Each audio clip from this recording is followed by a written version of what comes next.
क्या होगा अगर गोकू बचपन में ही चला जाए डीमन स्लेयर के वर्ल्ड में। तो लो गाइस, मैं आ गया एक नई मांगा लेके, और ये मांगा भी मैंने बनाई है। और जैसा कि मैंने इस वीडियो में कहा था कि मैं एक न्यू मांगा पे काम कर रहा हूँ, तो वो यही है। और आई होप गाइस कि आप मेरी उस व्हाट इफ गोकू व zeta and Broly were locked in the godly time chamber वाली सीरीज तरह ही इस सीरीज को भी प्यार देंगे। और गाइस मेरी उस सीरीज का भी पार्ट 25 काफी ज्यादा जल्दी आएगा। तो बस गाइस अब जल्दी से कहानी को स्टार्ट करते हैं। तो इस कहानी की शुरुआत होती है प्लेनेट वेजिटा से। जब बारडोक प्लेनेट वेजिटा पे आया होता है तो तभी बारडोक गिने से कहता है कि हमें अब अपने बेटे कैकारोट को किसी दूसरे प्लेनेट पे भेजना होगा, क्योंकि मुझे काफी ज्यादा बुरी फीलिंग आ रही है कि हमारे प्लेनेट के साथ काफी ज्यादा बुरा होने वाला है। और तभी बारडोक और गिने गोकू को प्लेनेट अर्थ की ओर भेज देते हैं। लेकिन तभी प्लेनेट अर्थ पे जाते हुए अचानक से ही फ्रीजा ने जब प्लेनेट वेजिटा को तबाह किया होता है, तो फ्रीजा के उस हमले की वजह से या फिर उसके ब्लास्ट की वजह से एक ब्लैक होल क्रिएट हो जाता है। और उस ब्लैक होल में गोकू का स्पेसशिप सीधा ही जाके गिर जाता है। और जब गोकू उस ब्लैक होल में गिरता है तो पूरी की पूरी टाइमलाइन हो डायमेंशन की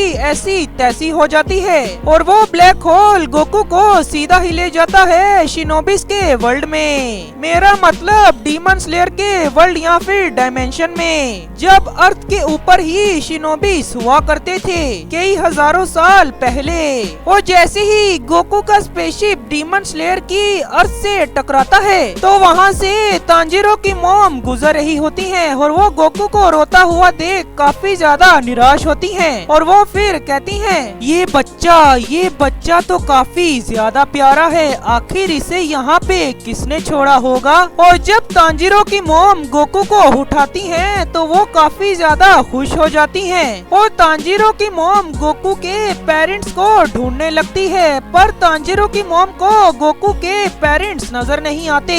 और फिर तांजीरो की मॉम गोकू को अपने साथ लेके अपने घर चली जाती हैं। और जैसे ही तांजीरो की मॉम अपने घर पहुंचती हैं तो तांजीरो गोकू को देख के काफी ज्यादा खुश होता है। और तभी तांजीरो कहता है, हे मॉम, आखिर ये छोटा सा बच्चा है किसका, और इस छोटे बच्चे का नाम क्या है। और तभी तांजीरो की मॉम बताती हैं, बेटा मुझे तो नहीं पता कि ये छोटा बच्चा किसका है, इसे तो वहाँ पे कोई छोड़ गया था। और फिर मैंने सोचा कि अगर इस छोटे बच्चे को अकेला ही यहाँ पे छोड़ दिया गया तो इसे कोई दाना वाके खा लेगा या फिर मार देगा।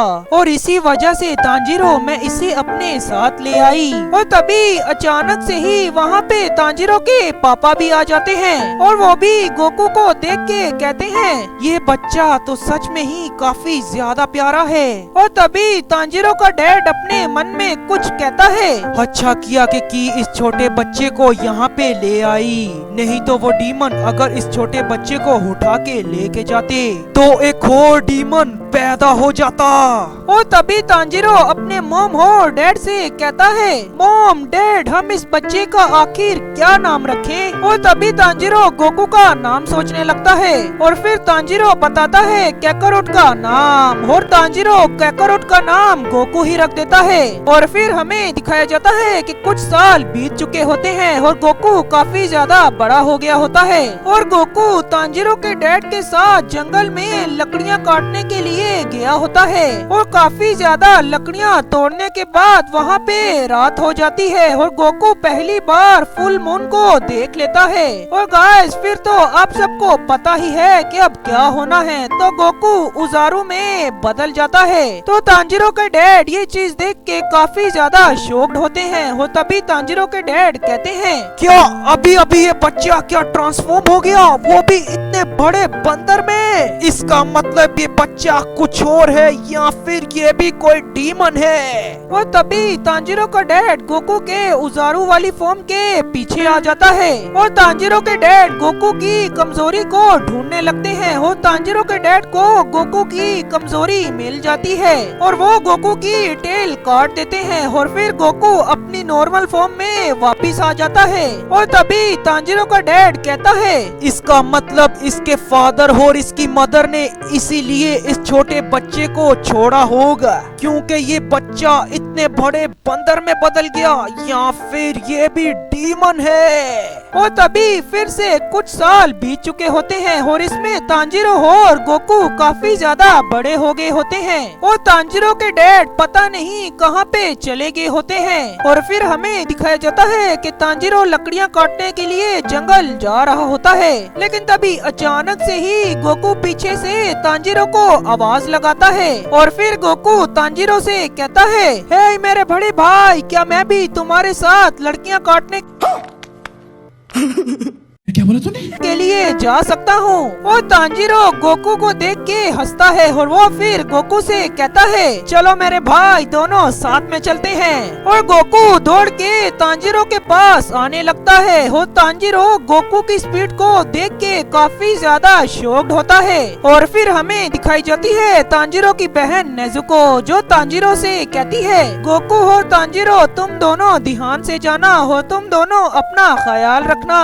और फिर हमें दिखाया जाता है कि गोकू और तांजीरो लकड़ियां तोड़ने के लिए निकल जाते हैं, पर रास्ते में आते वक्त वहाँ पे रात हो जाती है और गोकू और तांजीरो वहाँ पे ही किसी झोपड़े पे रुक जाते हैं। और जब सुबह गोकू और तांजीरो अपने घर आते हैं तो वहाँ पे अपने फैमिली मेंबर्स को मरा हुआ देख वो काफी ज्यादा शॉक्ड हो जाते हैं। पर गाइस, गोकू के केस में काफी ज्यादा अलग होता है। वो अपने फैमिली मेंबर्स की डेथ को देख के काफी ज्यादा गुस्सा होता है और गोकू और तांजीरो काफी ज्यादा सदमे में चले जाते हैं कि आखिर हमारे माता पिता और बहन भाइयों को किसने मार दिया।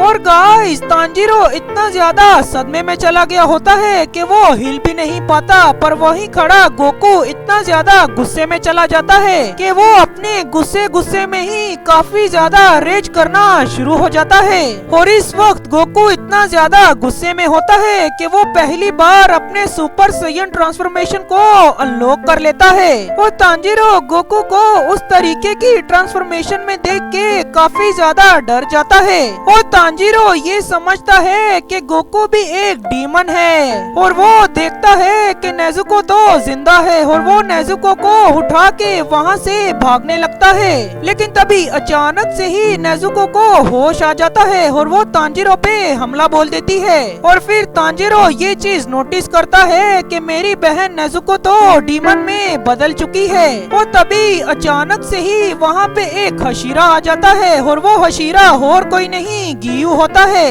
और गियू नेजुको को मारने के लिए आया होता है, पर तांजीरो नेजुको को बचा रहा होता है। पर गियू तांजीरो से नेजुको को छीन लेता है और गियू नेजुको को मारने ही वाला होता है, लेकिन तभी अचानक से ही वहाँ पे सुपर सैयन गोकू आ जाता है। और गोकू को वहाँ पे देख के तांजीरो और गियू भी काफी ज्यादा शॉक्ड होता है। और तभी गियू तोमियोका कहता है, क्या अब ये कौन आ गया और इसके बाल तो पीले हैं और इस पीले बाल वालों की स्पीड तो काफी ज्यादा है और ये अचानक से ही यहाँ पे आ गया, पर मैं आखिर इसे फील क्यों नहीं कर पाया कि मेरे आगे पीछे कोई शख्स खड़ा हुआ है। और तभी अचानक से ही गियू काफी ज्यादा शॉक्ड हो जाता है और वो फिर कहता है, और आखिर ये कैसे हो गया? ये डीमन आखिर कहाँ चली गई? और फिर हमें दिखाई जाती है नेजुको और नेजुको तांजीरो के पास बैठी होती है। और फिर हमें दिखाया जाता है गोकू और गोकू अभी भी अपने सुपर सैयन में होता है। और तभी गोकू गियू से कहता है, मेरे बड़े भाई और मेरी बहन को तुमने हाथ कैसे लगाया? तुमने आखिर ऐसा क्यों किया? तुम मेरी बहन को मारना चाहते थे, अब तुम मुझसे बचोगे नहीं। और गोकू और गियू तोमियोका की फाइट शुरू हो जाती है। और जैसे ही गोकू गियू को पंच मारने वाला होता है, लेकिन तभी अचानक से ही गोकू की सारी पावर गायब हो जाती है, क्योंकि गाइस गोकू ने कभी भी सुपर सैयन का यूज नहीं किया और गोकू वहाँ पे बेहोश हो जाता है। और ऊपर से गोकू बच्चा है तो ऐसा तो होना ही था।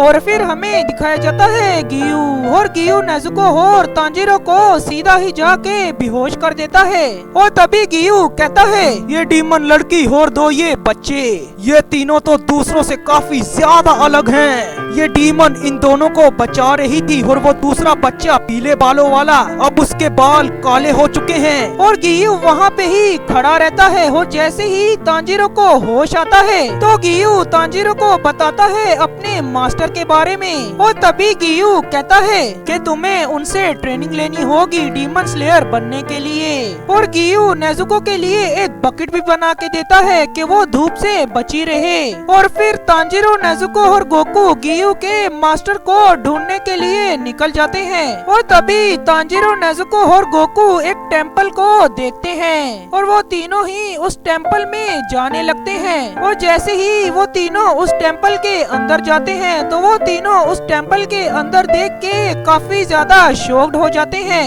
तो बस गाइज आज की वीडियो में बस इतना ही। और अगर आपको मेरी ये न्यू डीमन स्लेयर की सीरीज पसंद आई है तो मेरी वीडियो को लाइक और चैनल को सब्सक्राइब जरूर से कर देना।